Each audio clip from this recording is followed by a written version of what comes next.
Yo, so I guess the rumors were true about Daniel Dubois having a party the night before his biggest fight.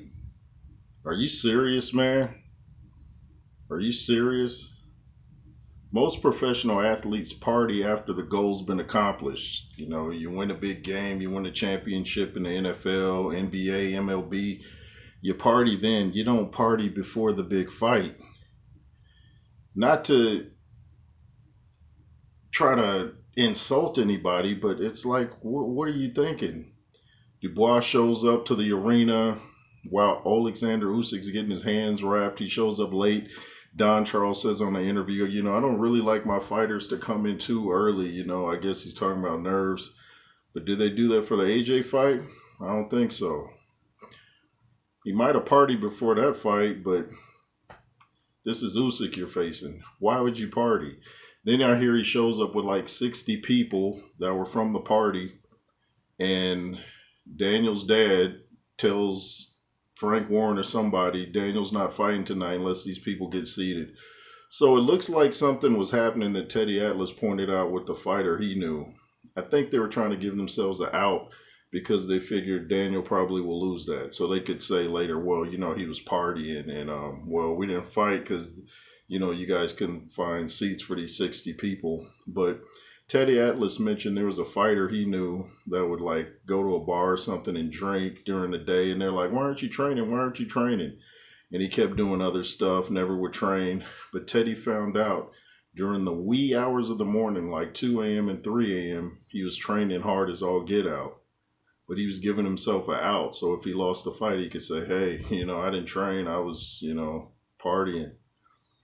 Fighters think differently if they think they have a big challenge ahead. And I thought it was weird too that Daniel Dubois came into the song Candy by Cameo. And then I hear that song playing at the party too. So I guess that was a reference to that. And shout out to Counterpunch Boxing News, my dude Kurt. He had on Spencer Farron, and Spencer was saying he believes that Don Charles will be let go, and they'll probably bring in Teddy Atlas. And Teddy ain't gonna put up no stuff with Papa Dubois. He's gonna be like, "Hey, we're gonna do this my way, or I'm out." So Teddy Atlas is not going to put up with getting pushed or nudged like Daniel Dubois did. Teddy will smack you back, you push him. But it's just too much chaos in Team Dubois. There's always something with that camp. Don Charles is sick for one fight, and then Dubois is sick for the other, and then they try to put him on antibiotics, and we find out that antibiotics don't even treat whatever Daniel Dubois allegedly had. It's just too much chaos. You never hear Daniel Dubois, or rarely hear him give credit to Don Charles. It's his dad. Even while the fight's going, he's looking over at his dad and stuff like that. Too much chaos. Daniel needs order and he needs discipline. And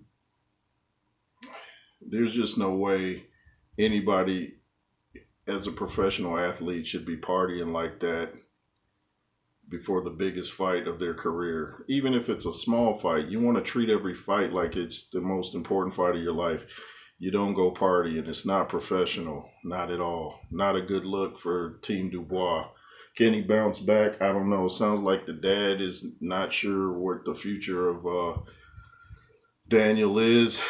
And a lot of people are saying they don't even think Daniel's that interested in boxing. He's just trying to please his dad.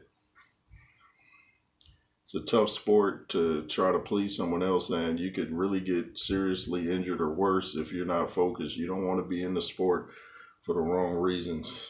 But it would be interesting. You thought the exchange between Teddy Atlas and Michael Moore was something back in the day.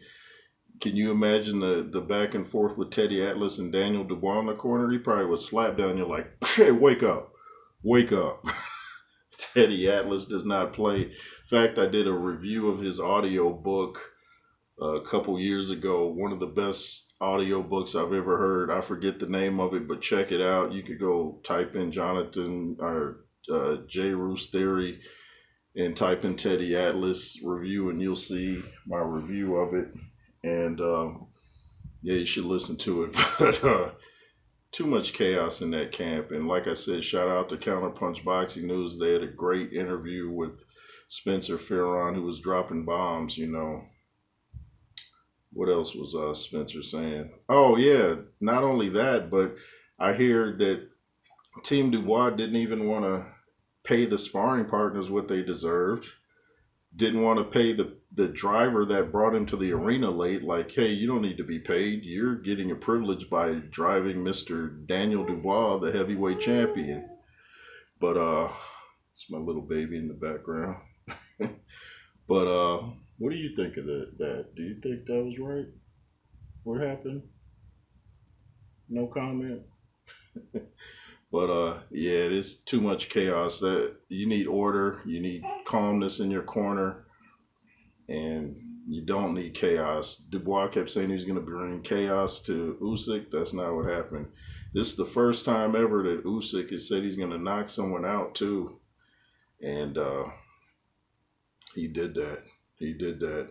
There's a lot of comparisons with him and Ali. They have like the same birthday, both won a gold medal, same reach. There's a lot of comparisons: birthday, reach, height, and Ali used to predict the round he was going to knock someone out, and he usually did it. And I don't think Usyk predicted the round, but he said he was going to stop Dubois, and that's what he did. James Bashir's been telling you guys for a while that Usyk can punch. If he sits down on his punches, he can hurt you. Normally, he's just trying to win and outpoint you, but if he wants to get you up out of there, he can do that. Anyways, the J. Roos Theory. Thanks for watching. LSR forever. The Cash App $ J Roos 33. Hit that button below to join. My number 2 channel in WJ and the Instagram, the J. Roos Theory. Thanks for watching. Like I said, LSR forever. Be fearless. Yay.